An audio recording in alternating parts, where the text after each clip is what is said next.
Sean Abbott, and I'm the Dean of Admissions here at New York University. Regardless of where a student would apply to NYU anywhere around the world, the primary instrument of evaluation that we use in our evaluation process is really to evaluate one's academic record. One of the more distinguishing aspects of American higher education is that our evaluation process isn't exclusively based on a quantifiable formula. So our evaluation process is a little bit more contextual, a little bit more holistic than you might find in other countries around the world. So above and beyond evaluating one's academic record and their standardized testing profile, we also look at one's impact outside the classroom.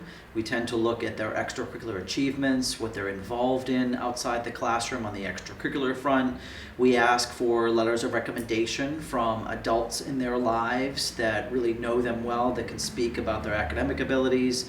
And then we also ask students to respond to a few different essay questions in our application materials. And then lastly, for students who are applying to NYU and typically other American universities, we might also interview candidates if a student is coming from a non-English background or they're not a native English speaker. We, as New York University, we ask each student to respond to one additional essay question. And that essay question, in essence, is why NYU. We ask each student to tell us a little bit more about why they've chosen to apply to NYU, and then maybe a little bit more specifically to tell us a little bit what they would like to study at NYU academically. The students that tend to make the most powerful cases for themselves in their application materials tend to be the students who, in their writing samples and their essays, and as well as through their extracurricular achievements and their experience academically, tend to illustrate how they would really be a good match for either the academic programs that we offer or for the locations of where we have campuses. I think my strongest bit of advice would be to recognize that NYU in many ways is a kingdom of different schools and colleges and over 200 academic areas of study. And in order to really make a compelling case for admission, you do have to do a little bit of research, not just about NYU, about our academic programs and where we're physically located around the world, and to really understand what is offered and where it's offered in putting together the most thoughtful application. I think NYU is definitely a welcoming home for students that are entirely undecided about what they want to study. And there's no expectation on any of our 3 campuses that students come into the university knowing exactly what they want to study. In fact, I would say the largest number of students that we admit to NYU on any of our 3 campuses are students who come to us with an open mind and who are what we call undeclared or undecided. And there are multiple programs at the university that will help a student find their passion, find their academic area of interest, and do that over the first 2 years of their study at NYU, and then at the end of the sophomore year move into a major or a double major or a major and a minor concentration of their choice. But to us, there's a difference between being undecided or undeclared and uninterested. The student who comes to NYU and who just isn't interested in any particular academic area of study is likely going to not do the greatest job at putting together a really thoughtful, compelling application. We love to hear from students in their application materials that they're interested in 2, 3, 4, 5 different academic areas of study, or that they're open to studying our campus in New York and they're open to studying their freshman year at NYU Florence or NYU Paris. We love when students come to us with an open mind and who are truly undecided or undeclared, but we really want them to think about what are some of the opportunities that they might be interested in if we offer them admission.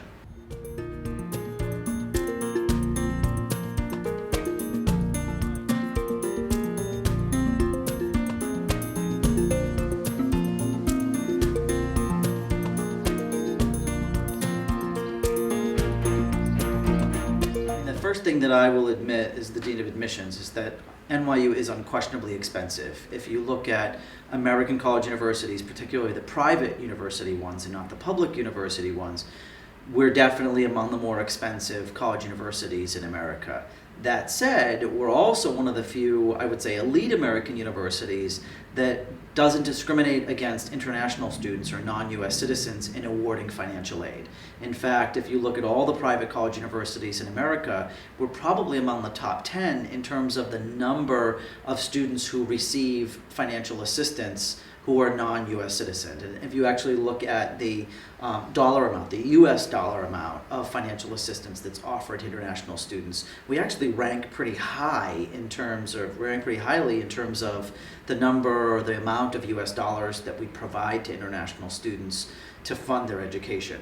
That said, the amount of money that we have for our international student admitted applicant pool is percentage-wise relatively small. I mean, we probably awarded last year about 10 million US dollars in international scholarships, but being the largest private university in America, we're not able to fund everyone that we would want to fund with the kind of scholarship that they would need to come to NYU.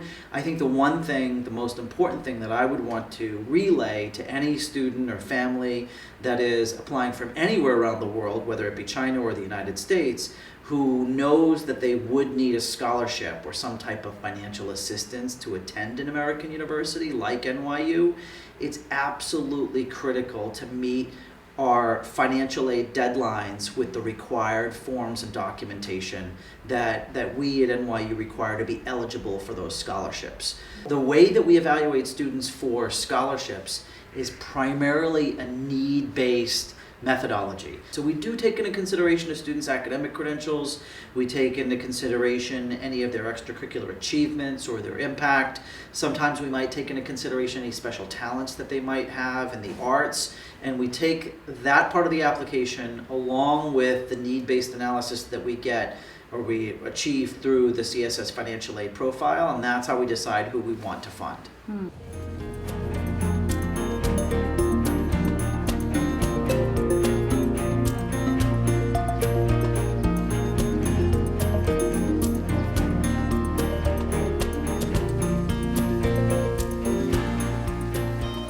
Living in New York City allows you or encourages you to be a little bit more independent, and maybe aggressive isn't the right word. Aggressive sounds almost negative, but I think our students are more socially comfortable than I do notice on other college university campuses. And I think you have to have a little of that independence and resiliency to be a successful student navigating a complicated kind of environment like New York City. I mean, if you didn't have an appreciation for the rest of the world, if you didn't want to learn about other cultures, I would say NYU would be a terrible match for you.